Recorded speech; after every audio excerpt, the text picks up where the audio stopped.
پھر سب سے بڑا المیہ یہ ہے کہ ہر دوسرا آدمی اس کے اندر مبتلا ہے.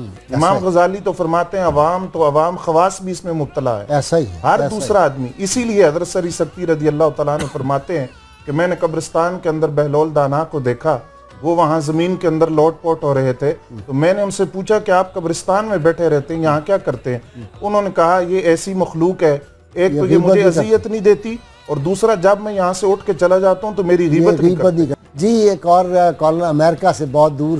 جی السلام علیکم. میں ادھر یو ایس اے میں ہم جہاں بیٹھتے ہیں سیاستدان ڈسکس ہوتے ہیں، ہم انہیں گالیاں سٹارٹ کر دیتے ہیں کہ یہ بھی غیبت میں آتا ہے، کیونکہ اس کے بغیر میں رہ بھی نہیں سکتا. ٹھیک ہے ٹھیک ہے، پوچھتے ہیں مفتی صاحب کہ ہمارے جو ٹاک شوز ہیں یہ بھی غیبت کا ایک مجموعہ بن چکے ہیں. ٹھیک، مجموعی طور پر عوام الناس بھی غیبت میں مبتلا ہے. اب مثلاً کسی سیاستدان کو گنجا کہہ دینا، کسی کو کالا کہہ دینا، کسی کے قد کی، کسی کی ذاتی اوصاف کو اس طرح تنقید میں لانا، یہ غیبت ہے.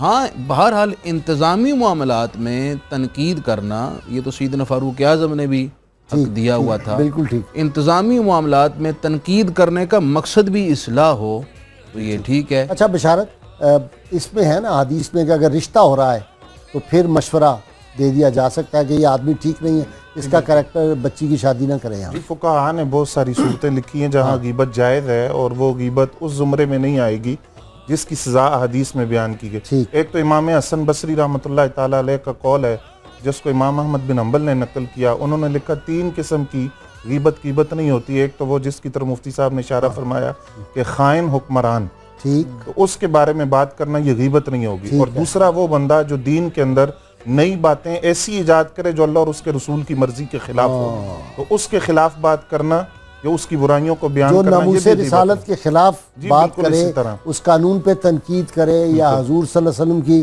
ناموس کے حوالے سے کوئی ہرزہ سرائی کرے، اس کے بارے میں بالکل جو ہے وہ غیبت نہیں. جی بالکل. اور تیسرا وہ بندہ جو فاسق اور فاجر ہے، کھلے عام برائیاں کرتا ہے، سر عام اپنی برائی کو تسلیم کرتا ہے، تو اس کے بارے میں بھی کوئی حرج نہیں ہے. فخر کرتا ہے جی بالکل، ہم تو پیتے ہیں. جی اور میں غازی صاحب عرض کر رہا تھا، ایک تو اس کا دنیاوی نقصان ہے جو میں نے عرض کیا، انتشار ہے، افتراق ہے معاشرے کے اندر. اس کا اخروی نقصان کتنا بڑا ہے. بہت ساری احادیث میں سے ایک حدیث یہ بھی آتی ہے کہ نبی اکرم صلی اللہ علیہ وسلم جب معراج کی رات تشریف لے گئے تو آپ نے دیکھا کچھ لوگوں کو جن کے ناخن تانبے کے ہیں اور وہ اپنے چہرے اور سینے کو نوچ رہے ہیں. تو آپ نے پوچھا جبریل یہ کون لوگ ہیں؟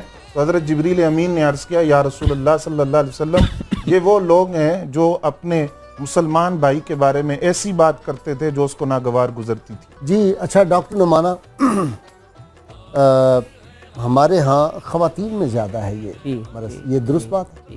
بالکل، یہ بات تقریباً میں کہنے والی تھی. اچھا ہاں جی، اس میں نے ڈرتے پوچھا نہیں. ہاں اس پہ یہاں ہی نہیں، یورپ میں بھی جو ریسرچ ہوئی ہے وہ کہتے ہیں کہ مرد، لڑکے، بچے وہ آپس میں لڑ لیں گے، ایک تھپڑ لگا لیا، گریبان پکڑ لیا، دھکا دے دیا. عورتیں یا بچیاں یا لڑکیاں، یہ وہاں کی بھی تحقیق تھی کہ وہ پیچھے زیادہ باتیں کرتی ہیں، اس طریقے سے نقصان پہنچائیں گی کہ تم فلاں سے دوستی نہ کرو، اس کی کوئی برائی بیان کریں گی، اس کو اپنے ساتھ کھیلنے سے روکیں. تو یہ جو چیزیں ہیں یہ خاندانوں میں بہت فساد پیدا کرتی ہیں.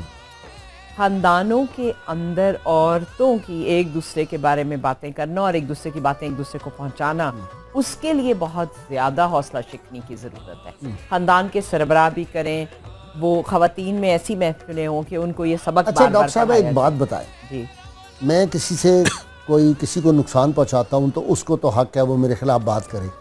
میں کسی کو فائدہ پہنچاتا رہا ہوں وہ میرے خلاف کرے وداؤٹ اینی ریزن، یہ کیوں ہے انسانی سرشت؟ ذرا یہ سمجھائیں. اصل میں ناشکر گزاری جو ہے یہ ایک روحانی مرض ہے. جس طرح شکر ایک روحانی طاقت ہے، ایک روحانی خوبی ہے، کردار کی خوبی ہے، ناشکر گزار ہو جی، لیکن وہ نقصان کیوں پہنچاتا ہے؟ جس پہ احسان کرو اس کے شر سے بچو، یہ تو ہم نے سنا ہوا ہے.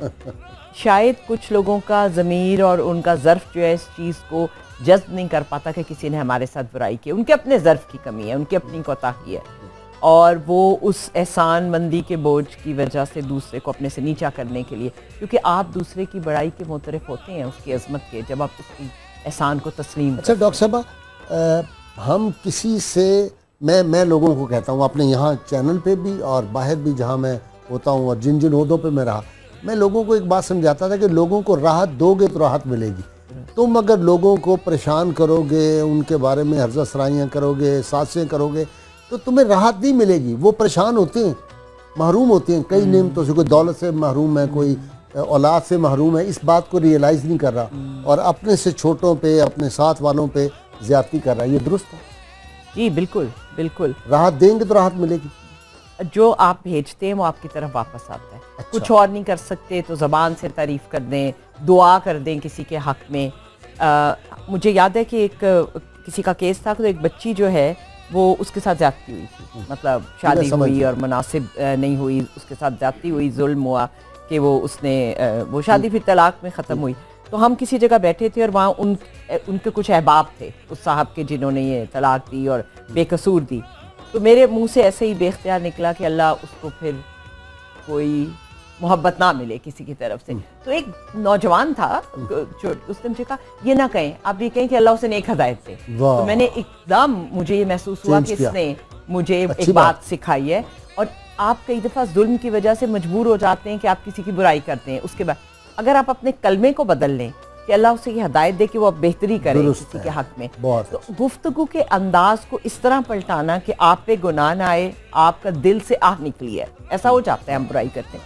اس موقع پہ آپ یہ کہیں کہ اللہ مجھے صبر دے اور اس کو ہدایت دے. اس کو ہدایت دے. جی مفتی صاحب, اس کے فائدے ہوتے ہیں, روحانی فائدے, غیبت سے بچنے کے. بالکل فائدے. یہ جو ہوتا ہے نا کہ ایک طریقہ علاج ڈاکٹر صاحبہ, وہ کیا کہتے ہیں اس کو, جو ریکی, تو ریکی میں سکھاتے ہیں, میں نے بھی سیکھی تھی پازیٹیو انرجی. ہاں پازیٹیو انرجی. اس میں ریکی میں مفتی صاحب یہ سکھاتے ہیں کہ آپ نے آج کے دن غیبت نہیں کرنی, آج کے دن آپ نے صدقہ کرنا ہے, آج کے دن آپ نے کسی پہ جاندار پہ بھی کوئی ظلم زیادتی نہیں کرنی, آج کے دن آپ نے کسی کو کھلانا ہے, آج کے دن کسی کو آپ نے تھوڑا بہت کوئی اچھی بات کرنی ہے. وہ ایک شیڈول دیتے ہیں جب تک آپ وہ انڈر ٹریننگ ہوتے ہیں, تو اس کے بڑے اثرات ہوتے ہیں. پھر آپ اپنے ہاتھ کو جب ایسے کرتے ہیں تو اس سے مریض کو فائدہ پہنچتا ہے. دیکھو جی, قرآن سنت رسول میں بھی ہے نا, حاسبو قبل ان تحاسبو, اس سے پہلے کہ تمہارا محاسبہ کیا جائے تم اپنا محاسبہ خود کیا کرو. روزانہ کی بنیاد پر رات سونے سے قبل اولیاء اللہ مراقبہ کیا کرتے تھے. مراقبے کی ایک جہت یہ بھی ہے کہ دن بھر کے معمولات پر نظر ڈالنا ہے, میں نے کیا کیا, آپ نے فائدے کی بات کی. فائدہ کیا ہوتا ہے؟ دیکھیں, سب سے بڑا فائدہ تو یہ ہے کہ نبی کریم صلی اللہ علیہ وسلم نے فرمایا, میں یضمن لی ما بین لحییہ وما بین رجلیہ ازمن لہ الجنہ. جس نے اپنی شرمگاہ کی اور زبان کی ضمانت مجھے دے دی, میں اسے جنت کی ضمانت دیتا ہوں. اچھا جی, بشارت, روحانی فائدے, رزق میں فائدہ ہوتا ہے, عمل میں فائدہ ہوتا ہے, علم میں فائدہ ہوتا ہے, عمر میں فائدہ ہوتا ہے, کیا کیا فائدے ہوتے ہیں؟ بالکل بنیادی بات تو یہ ہے کہ سب سے پہلی بات تو یہ کہ اللہ اور اس کے رسول صلی اللہ علیہ وسلم کا حکم ہے, اور کسی بھی یعنی مطلقاً غیبت کے علاوہ بھی جتنی برائیاں ہیں ان سے بچنے میں سب سے پہلا فائدہ تو یہ ہے, جب آپ اللہ اور اس کے رسول کی اطاعت کرتے ہیں تو اس کے روحانی اور دنیاوی فائدے دونوں آپ دیکھتے ہیں. پھر اسی طرح آپ دیکھیں کہ نماز کے اندر جو لذت پیدا ہوتی ہے, نماز کے اندر جو چاشنی پیدا ہوتی ہے, مثلاً رمضان ہے, روزے ہیں, تو اس کے بارے میں ایک سوال یہ پوچھتے ہیں کہ کیا غیبت سے روزہ ٹوٹ جاتا ہے؟ تو فقہاء نے لکھا روزہ تو نہیں ٹوٹتا, روزے کی نورانیت ختم ہو جاتی ہے. یعنی روزہ جو امام غزالی نے فرمایا کہ صرف پیٹ کا تو نہیں ہوتا, روزہ تو آنکھوں کا بھی ہوتا ہے, زبان کا ہوتا ہے, ہاتھوں کا ہوتا ہے, کان کا ہوتا ہے. تو روزہ تو یہ ہے کہ انسان کے پورے وجود سے پتہ چلے, کیونکہ اس کا معنی رکنا ہے, اور زبان جو پورے جسم کے اندر ایک بنیادی حصہ ہے اور بنیادی عضو ہے, اور کل اس سے سوال کیا جائے گا, اور سارے اعضاء اس سے پناہ مانگتے ہیں کہ تم سیدھی رہو گی تو ہم سیدھے رہیں گے. وہ کیا ہے, حدیث پاک میں آتا ہے نا کہ صبح کے وقت سارے اعضاء کیا کہتے ہیں زبان کے سامنے, ہاں جی, کیا کہتے ہیں کہ تم سیدھے رہنا, تم سیدھی رہو گی تو ہم سیدھے رہیں گے, تمہارے ٹیڑھا ہونے سے ہم ٹیڑھے ہو جائیں گے. تو یہ زبان کے اندر سب سے پہلے جو لکھا گناہ زبان سے سرزاد ہونے والا, جھوٹ بعد میں ہے, غیبت پہلے ہے. غیبت سب سے پہلا گناہ جو زبان سے ہوتا ہے, اور آپ دیکھیں کہ قرآن مجید کے اندر سب سے زیادہ جن گناہوں کی مذمت اور جن پر وعیدات آئی ہیں, سود کے بعد دوسرا گناہ غیبت کا ہے. اس پر سب سے زیادہ سخت وعید غیبت کے بارے میں آئی, اور حضور صلی اللہ علیہ وسلم کی حضرت مائدہ فلمی کا واقعہ کہ جب دو آدمی ان کے بارے میں گفتگو کر رہے تھے, آپ نے سنا تو آپ خاموشی سے چلے گئے, اور تھوڑی دیر بعد آپ نے دیکھا ایک مردار گدھا پڑا ہے, آپ نے دونوں کو بلایا, اور بلانے کے بعد فرمایا کہ اسے کھاؤ. انہوں نے عرض کہ حضور آپ پاک طیب طاہر چیزوں کو حکم دیتے ہیں، طیب طاہر چیزیں کھانے کو حکم دیتے ہیں، لیکن یہ مردار گدھا ہے۔ تو آپ نے فرمایا کہ ابھی جو تم حضرت ماعز کے بارے میں غیبت کر رہے تھے تو وہ کیا تھا؟ وہ تو یہی وہ تھا، بھی یہی تو کر رہے تھے، وہ تو اپنی توبہ کی وجہ سے جنت کی نہروں میں غوطہ لگا رہے تھے۔ یہ صحابہ کو کہا جا رہا ہے، اللہ اکبر۔